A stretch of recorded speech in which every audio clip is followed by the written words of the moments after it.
Giving all praise and glory and honor to Yahweh, Shema Mashiach, Wamalek Yahushai. All right, real quick video through the spirit, right? Pretty much touching on knowing how to talk to people. You know, this especially is very needful for those that are teaching, are aspiring to teach, and things of that nature.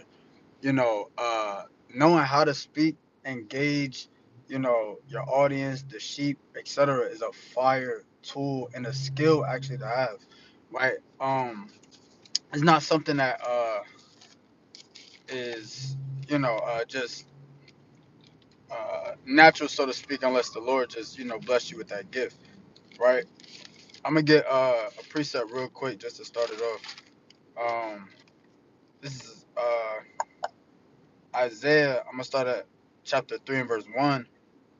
For behold, uh, the Lord of hosts does take away from Jerusalem and from Judah the stay and the staff, the whole stay of bread and the whole stay of water. I'm gonna go down to verse 3. It says the captain of 50 and the honorable man and the counselor and the cunning artificer and the eloquent orator. Right, someone that's skillful, right, with their speech. Right, they know how to talk. So I'm gonna get First Corinthians chapter 9 real fast. First Corinthians chapter 9, I'm gonna start at verse 19. It says, for though I be free from all men, yet have I made myself servant unto all, that I might gain the more. Right? So Paul, and he'll tell you, and labors I more so, he Paul be talking his talk at times, right? But yet he said he made himself servant unto all. It says, and unto the Jews I became as a Jew, that I might gain the Jews. To them that are under the law, as under the law, that I might gain them that are under the law. It says, to them that are without law, as without law, being not without law to God, but under the law, to Mashiach, that I might gain them that are without law. To the weak I became I weak, that I might gain the weak. I am made all things to all men, that I might by all means save some. Right? So you kind of gotta gauge your audience. You kind of have to understand the perspective of people and see where their spirit's at, right? Before even going in depth with a conversation, without coming at them too harsh, or even kind of undermining their intelligence, so to speak. Right? You can even do that by accident at times if you don't gauge the audience and know what spirit they're coming in and what spirit they're that they can hold, right? So with that being said, right, Paul, he came in different forms and different uh approaches. He had different approaches when talking to different people in regards and as a goal to gain the more, right? So you absolutely have to know how to talk to people. You got to know that, okay, if you come at this person a certain way, they might not take it well. You probably meant it in good spirits, but hey, you know how this, you know how he takes things. You know how he operates. You know how he or even she. You know that sister doesn't respond to, somebody yelling at them, right? They rather you pull them off to the side, speak to them one on one, right? And a lot more calm and meek, demeanor. Well, you gotta know how to talk and communicate. Right? You don't want to come up and the sheep is like real shy and well spoken. I mean, soft spoken, and you just like, hey, speak up. Hey, hey, say it with your chest. You don't want to do that. Right now, you just ran them off. Right? You got sheep that, well, I think it's really goats, like the fainting goats, but like, you got some they get scared and they just pass out. They done. They done for. Right? They get shook, they get stiff, and they fall over and they just faint. But you don't want, the sheep that you're teaching, right, to damn faint. You don't want them to faint, and now they kind of, they want to get away from you now, right? Because you came off too strong, you came off too hard, right? You have to know how to talk, right? I'm gonna get Romans the 15th chapter. Reason being because, you know, if you're doing it for your own pleasure, this that it's not for edification. You're not edifying nobody, right? You edifying yourself for real, because nobody want to talk to you because you don't know how to, you know, uh, dumb things down to people, right? You always want to speak in high grade parables and dark sayings that nobody understands except for you. And then it's like, well, hey, you just gotta study more. Like, no, they just coming in. Speak to them as someone spoke to you with as you just starting. Right? Dumb down to their level, get to their level. Right? And then if you talk to somebody that's more seasoned, hey, hit them with one of them. Right? You can actually discourage sheep like that. They might look at you like, oh, yeah, no, I don't want to talk to him. And this, you run people off like that. Right? Romans chapter 15 and verse 1. It says, we then that are strong ought to bear the infirmities of the weak and not to please ourselves. Right? You don't want to, you doing it for vainglory. Yeah, man, XYZ, and I put them to shame. Okay, that's their second day in the truth. You put somebody to shame, that's their second day in the truth. Why are you putting them to shame? Right? Why you putting them? Oh, yeah, he didn't know this breakdown. Yeah, that's his first time picking up a Bible.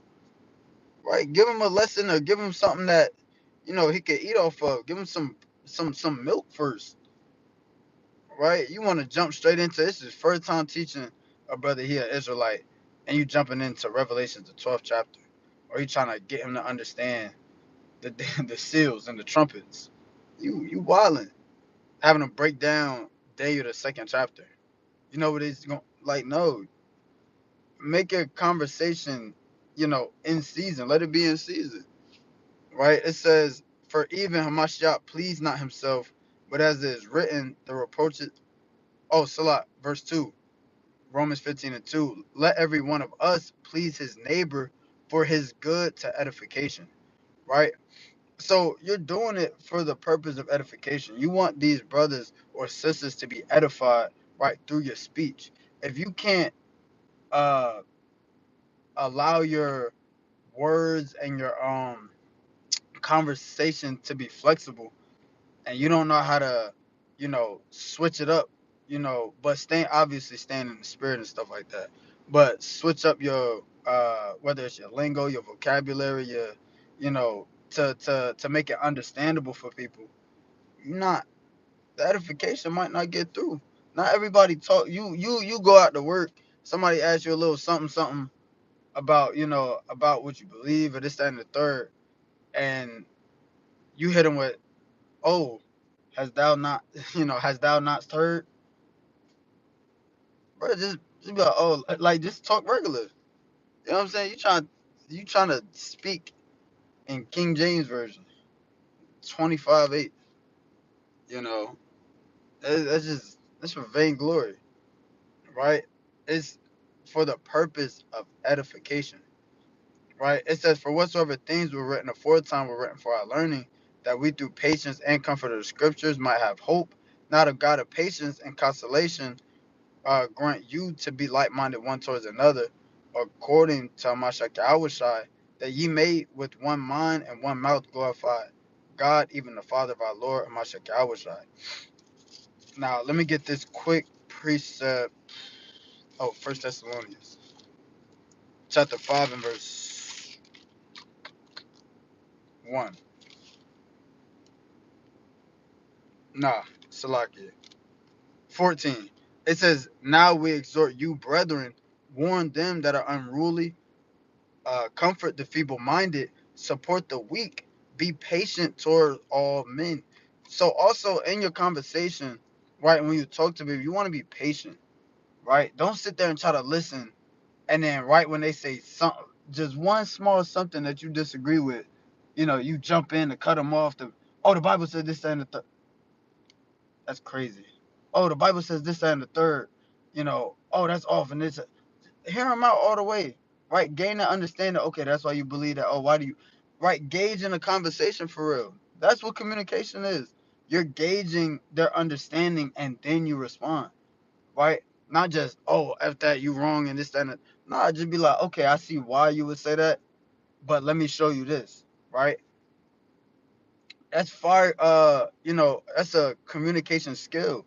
Is you're listening to understand, but also, of course, while standing firm and what you stand on as far as the words of Yahweh Shem Yahweh Shai, right? Being that's actually being relatable in the sense I understand. Hey, you probably thought like that at one point and say that and be like, hey, I thought like that one time until I seen this or I read this. What you think about it, right?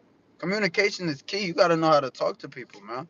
Well, if you don't know how to talk to people, like, yeah, it's not gonna be as profitable, right? It's not gonna be as profitable for you, right? It says actually, I'm gonna read that again. Now we exhort you, brethren, warn them that are unruly, comfort the feeble-minded, right? Support the weak, be patient toward all men. So I'm gonna get the book of Hebrews, chapter 13 and verse 3, and it reads, "Remember them that are in bonds, as bound with them, and them which suffer adversity, as being yourselves also in the body." Right? So I'm gonna read that one more time. Remember them that are in bonds, as bound with them, and them which suffer adversity, as being yourselves also in the body. Right? So you gotta be relatable, right? You gotta be relatable, man. You can't just, oh yeah, couldn't be me and this, that, and the third. Well, I don't care if you're going through this. Hey, this says this, that, and the third. No, be relatable. Right? That's not how a conversation works. I don't care what you talking about, this, that, and the third. Hey, listen to me. It's not how you talk to people, right? You gotta be understanding. You gotta be relatable, right? That's actually what helps people resonate a lot more towards you when you have the spirit to actually listen, resonate, understand where they're coming from, and then having an answer. Right? Everything is done in season. Right? Everything is done decently and in order. Right? Conversations are supposed to be decently in order. Right? Your processing and information should be decently and in order. You shouldn't be all over the place, jumping here, jumping there, and you want to rebuke in this session, and then it's like you can't move like that. It's confusion, right? But all in all, right, these are actual ways in which one can strengthen their communication skills and find that angle of conversation on how to talk to people, right? Many brothers and many sisters have different ways in uh expressing themselves, or I'll say uh creating conversational starters, right? Angles to come about, with the maneuvering of a conversation or starting of a conversation or the prolonging of a conversation, even, right? It's a skill, right? Especially brothers that teach at camp. It's a skill to be able to communicate with the sheep in a way where they're actually staying there for like a whole hour, 45 minutes. Sometimes it's 2, 3 hours that a brother's just sitting there listening, and it's even more mighty when that brother listens or that sister listens 3 teachers in. It shows that, okay, all 3 of those teachers have, you know I can use the word mastered, right? Very proficient in their practice in the communication skills, keeping them intrigued, keeping them, in want of more, keeping them satisfied with the words of the Lord, right? And with your conversation, to keep them there for 3 teachers on end, even 2. Even if they stay there for you from the time you started until the next teacher and they leave, that's still mighty. That's extremely mighty, man. Right? You get the book of First Peter,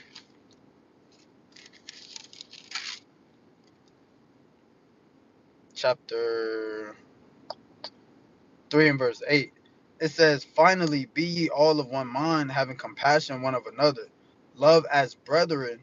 Be pitiful, be courteous." Right? So it says, be pitiful, or uh be pitiful and be courteous, right? Even in your speech or conversation, when you talk to people, knowing how to talk to people, you got to be pitiful, man. Sometimes you got to pity, your neighbor, right? Something that you got to be sympathetic at times, right? A brother, he's down and out in spirits. Hey, brother, you're supposed to be a man. Pick your head up, right? Suck it up, right? Take it on the chest and keep it pushing. Now, some you could talk to like that and they'll bounce back, man, you right, this, that, and the third. But again, like I said from the beginning, you got to gauge that spirit, right? Do you think it's meat to kind of start like that, or kind of see where their mind is first? And then through that conversation, it's like, all right, bet, well, I can't come at him like that. I got to come like that. That's right. That's how it explains in the book of Jude, right? Verse 22. Right. That's literally how it's portrayed the exact same way. Some you save with compassion, some you save with fear. Right. So you got to know, and that's even a good precept, right, to help balance and gauge a person's spirit. Right. You don't want to just always be the one. Oh, well, I'm always just instill fear in somebody. It might not work like that. That person might be the one that you might not be able to do that to, and you ran them off. Or this one, you talking a little too sweet to them. They like, what is he on? Like, you trying to play me or something? You gotta gauge the sheep. You gotta know, right? You gotta know who you getting into, who you talking to, right? And again, like I said, it's for the edification, right? It's not for just because you want to sound like you being too nice or this that. Nah, it's literally for the edification. We literally do this for Yahweh Shem Yahweh Shai and for the nation, right? This is Colossians chapter 4 and verse 6. Let your speech be always with grace, seasoned with salt, that you may know how you ought to answer every man. Right? So you got to know how to answer every man. You got to know how to give an answer to someone and allow it to be seasoned, right? It ain't like like the episode of SpongeBob when they say, yeah, you got to what they say, it's a seasoning of speech when they was doing the sailor talk. Like there was a whole episode they just cursing. That's your season. That's not the season, the spice that it's talking about to dang flavor and a tingling of the tongue with. That's not what it is.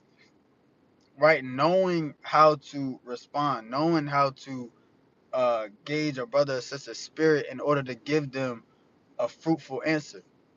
Right? That's the aspect of allowing your words to be seasoned. It says that you may know how ye ought to answer every man. Because once you do that, you know how to answer this person. You know how to answer a brother that's down, or a sister that's down, right? Or a sister that's falling through sin. Does she need a real strong, harsh rebuke, or does she need a rebuke that's okay, you know, more constructive type deal, right? Because you have some, you got to break them down to build them back up. When you have others, they're already broken. They're already broken down X, Y, Z. You don't want to beat them down 10 times more all the way down. Now you see that they're broken. Hey, be constructive. Try to build them back up. Right? Pray with them, fast with them, and things of that nature. Right? Read with them. Right? Let me get a few more through the spirit. Get the book of Sirach. Oops, a lot. Let me get chapter 19. Hmm. Let me get sorry, chapter 19 and verse 16. It says, there is one that slippeth in his speech, but not from his heart. And who is he that had not offended with his tongue? Right? You want to be blameless. You don't want to be known as the one that said the wrong thing, right? That offended the sheep and they ran off. You don't want to be known for that. Oh, every time a sheep come up, he get a little disrespectful. You don't want to be known for that. Right? Oh, this brother don't know how to talk to people. He don't know how to talk to his brother. This sister, she don't know how to talk to her sister. She just always, backbiting and tailbearing, or she always has an attitude when she speak. Nobody want to talk to her, right? Or she get a little snappy.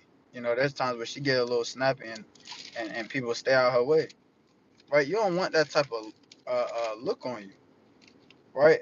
Just because you've offended with the tongue, right? You've lashed out or said something you just wasn't supposed to say off the strength of somebody not understanding something, right? Somebody not understanding a verse or a precept, and instead of being patient, allowing your words to be seasoned with salt, just like, I mean, are you stupid, or are you slow? Like something wrong with your comprehension? Like what's up with you? Like you was in them classes or something? Like remarks like that, it's not gonna do you no good, right? That's a spirit of belittling. That's a spirit of pride, for real. You over belittling your brother, your sister, because they're not on the level that you're at currently, but you didn't start there.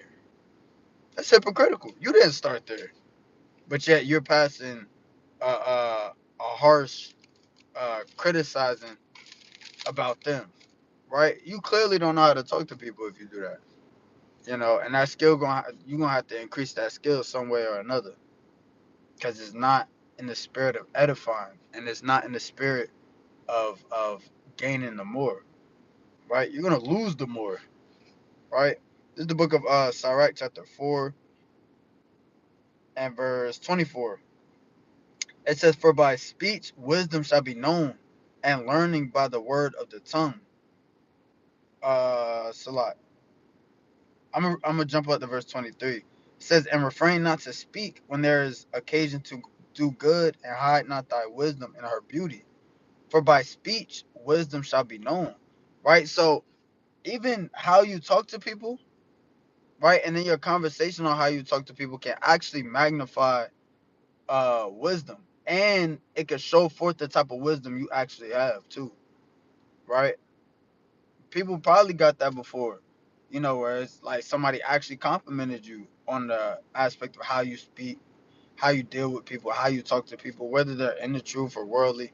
But by your speech, that wisdom come forth, versus someone that just says whatever, without watching their tongue. They just talk to anybody any type of way, patronizing people. You gotta know how to talk, man. You really gotta know how to talk, especially like I said, aspiring to be a teacher, or even just for uh brothers that do teach, sisters that teach other sisters and the children, right? You gotta know how to, you can't deal with everybody the same. You just can't. If you have the mentality that I'm gonna deal with everybody the same, good luck. You know what I'm saying? Right? Not in the aspect that we believe in luck, but hey, may the Lord be with you, and we'll see how that goes for real. You know what I'm saying? This is the book of that was Sirach 4. Let me get one more precept real quick. It's the book of Sirach, chapter 28 and verse 25. It says, "And weigh thy words in a balance, and make a door and bar for thy mouth." Right? It says, weigh thy words in a balance. Right? You want to weigh your words in a balance. You want to contemplate before you, people always said that, even in the world, think before you speak. Right? If what you about to say may come off like, you know a rear end hole, or a donkey hole, you might not want to say that, because you might just drive away the sheep. And if you have that thought and still say it, you're weird. You're weird. You're a weirdo. Right? You're just off. You don't care to offend. Right? And if you're in that spirit, go ahead and get the millstone ready and go deep sea fishing, because it ain't gonna do. It ain't, might as well, if that's your spirit that you're gonna be on. It says, weigh thy words in a balance, right? Those that are wise in their speech, wise in their words, they're going to weigh what they say in a balance, right? You can't speak and deal with everybody equally and everybody the same. You got to gauge your audience. You got to gauge the sheep that you're talking to. You got to gauge the brothers that you're dealing with. You got to gauge the sisters that you're dealing with, right? That's literally the whole aspect of communication, right? And you can apply that, when you're actually teaching. You can apply that in regular conversations. Mine is teaching. Regular conversations, you can apply that. Right? In your relationships, you can apply that. At your jobs, with your supervisors, right? Your boss, your manager, your coworkers, even your employees, if you up that high. Right? So, case in point, right? Really the conclusion of the whole matter, right? You know, it's best to follow the aspect of First Corinthians, the ninth chapter, right? Try to be all things to all men. Know how to answer every man, right? And I'm speaking of mankind in general, right? You have to know these ideal communication skills, because they'll actually help you and the nation, Lord willing, in the long run through the Spirit, right? So again, I'm gonna give all praise and glory and honor to Yahweh Shem Yahweh Shai. Lord willing, the lesson and things of that nature was edifying. through the spirit. Call me Shalom.